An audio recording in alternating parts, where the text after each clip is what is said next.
Oh udah ya. Sok mari. Ini mah ada pasangan pengantin mau nikah, tapi dia bikin perjanjian pranikah. Itu dalam Islam gimana itu mah?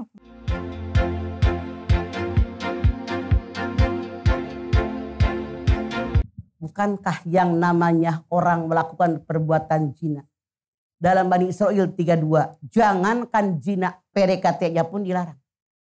Wala taqrabuz zina innahu kana fahisyatan wa sa'a sabila. Jangan kalian mendekati perbuatan zina. Zina adalah perbuatan keji dan sangat hina. Dalam ilmu fikih yang namanya zina terbagi dua. Satu, zina muhson. Dua, zina ghair muhson.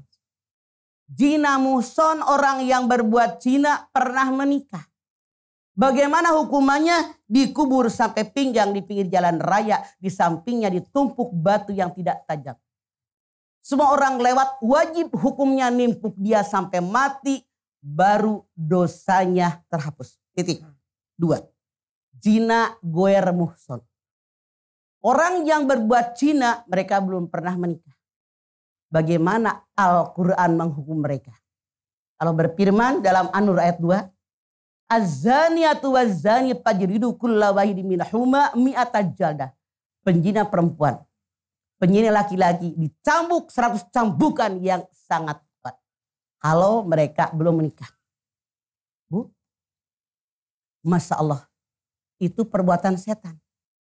Orang yang belum menikah pengen dekat banget.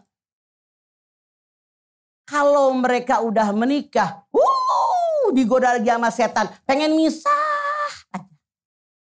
Itu kelakuan setan. Kalau mereka sudah terlanjur melakukan hubungan suami istri, akhirnya mereka hamil. Mereka melahirkan. Yang menderitakan perempuan, lelaki main.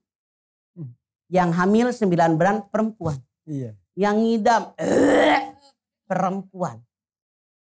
Yang meriang, menggigil, sakit, penderitaan orang yang ngidam. Yang Allah katakan wahnan ala wahnin. Lemah di atas segala kelemahan. Perempuan. Melahirkan, dijahit, dineci, diobras. Yang menderita perempuan. Benar apa benar? Makanya jadi perempuan jaga diri. Jangan melakukan perbuatan zina, PDKT-nya pun dilarang. Sekarang, apa akibatnya? Masya Allah. Kalau ada orang, maaf, pernah mencuri. Sekarang udah baik, orang juga senang. Kalau ada orang, misalnya dulu non-muslim, sekarang masuk Islam, orang pada senang. Tapi punten kalau ada orang melakukan zina, hasilnya jadi anak. Jadi omongan, dibully sama semua orang. Anak haram. Anak jadah. Jadi anak yang menderita. Ini anak yang menanggung derita, orang tuanya yang enak. Enaknya sesaat, penderitaannya sepanjang hidup mereka, termasuk anak mereka. Kasihan. Makanya kita wajib ngikut aturan agama. Kalau ada anak lahir di luar nikah, maaf dalam tanda kutip. Satu, dia tidak boleh bin bapak biologisnya. Harus binti ibunya. Dia tidak bisa dapat akte kelahiran. Karena akte kelahiran syaratnya diantaranya adalah ada akte nikah. Dia tidak mendapatkan perwalian kalau dia seorang perempuan. Dia pun tidak mendapatkan warisan. Jadi anak ini yang lahir maaf dalam tanda kutip di luar nikah yang bertubi-tubi penderitaannya adalah anak. Makanya sebelum Anda melakukan sesuatu, pergunakan akal sehat kita, di mana Allah mengatakan jangankan zinanya, PDKT-nya pun dilarang. Sejengkal ke atas nafsu dunia. Bagaimana Al-Quran mengajarkan? Anda lihat Al-Baqarah 168. Ya ayuhan nas kulu mimma fil ardi halalan thayyiban wala tattabi'u khutuwatis syaitan innahu lakum aduwwun mubin. Hei manusia, manusia bukan? Manusia. Makan semua yang di muka bumi, syaratnya halalan thayyiban. halal toyib cara hukum, halal toyib cara memperolehnya, hak toyib hasilnya. Kalau tidak ngikut langkah setan. Pangkat, jabatan, kedudukan, kekuasaan, rumah, kendaraan, makanan, pakaian. Kata Allah halalan toyiba. Semua sudah ada aturannya. Tinggal ikut aturan Al-Quran, aman. Iya. Sudah jelas petunjuk Betul. buat kita biar aman ya sampai surga nanti insya Allah. Tuh Ibu, mudah-mudahan bisa disampaikan ke anak-anak tercintanya juga ya. Yang di rumah juga gitu ya. Oke, kalau begitu kita lanjutkan pertanyaannya.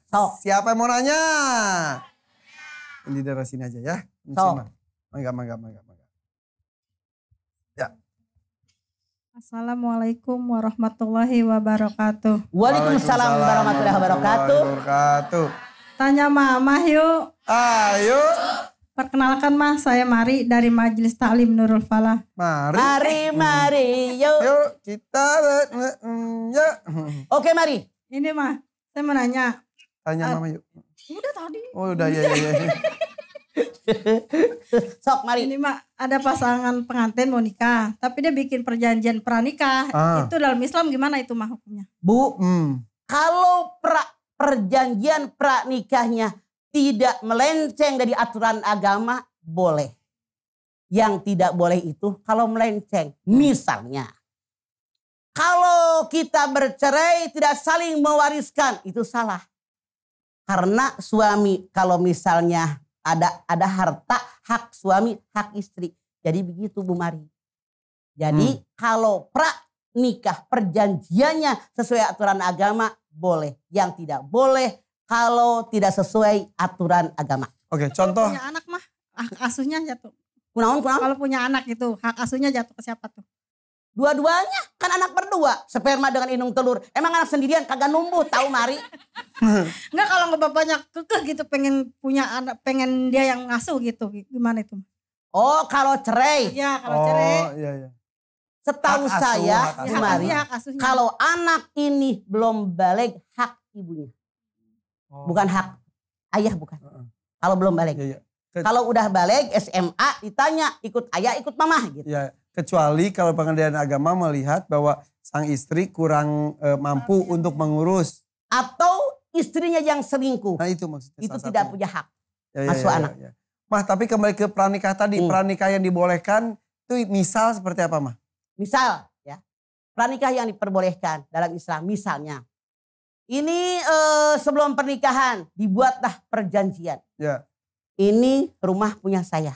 Karena bawaan saya. Nanti kalau kita berpisah Anda tidak punya hak. Kenapa? Dalam hakai hukum kompilasi Islam. Harta itu ada 3. Berapa Bu? 3. 1. Harta mutlak milik suami. Bawaan suami sebelum nikah. Warisan dari keluarga suami. Pemberian orang khusus buat suami. Ini harta suami. Titik. 2. Harta istri. Bawaan sebelum nikah. Warisan dari pihak istri. Pemberian orang khusus buat istri. Ini harta istri. Titik. 3. Dalam hakai hukum kompilasi Islam. Ada yang disebut harta gonoh gini. Yang dihasilkan setelah adanya pernikahan. Misalnya dalam pranikah, harta saya walaupun kita bercerai tidak ada hak. Benar kata agama punya kita.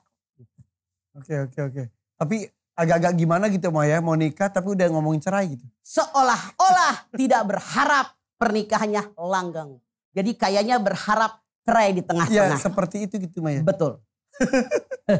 Ya Mah. Makasih atas jawaban Mah. Oke. Assalamualaikum warahmatullahi wabarakatuh. Waalaikumsalam warahmatullahi wabarakatuh. Ya asa-asa gimana gitu Mah ya kalau ada pranikah. Karena untuk kita tidak lazim. Iya. Tapi belakangan banyak. Karena apa? Banyak suami yang numpang hidup sama bininya. Begitu bercerai minta harta gonoh gini. Nggak tahu malu. Tuh suami parah. Bukan yang ini. Ya bukan yang ono. Nunjuk sini Padil marah. Iya. Nunjuk sini Fahri marah. No.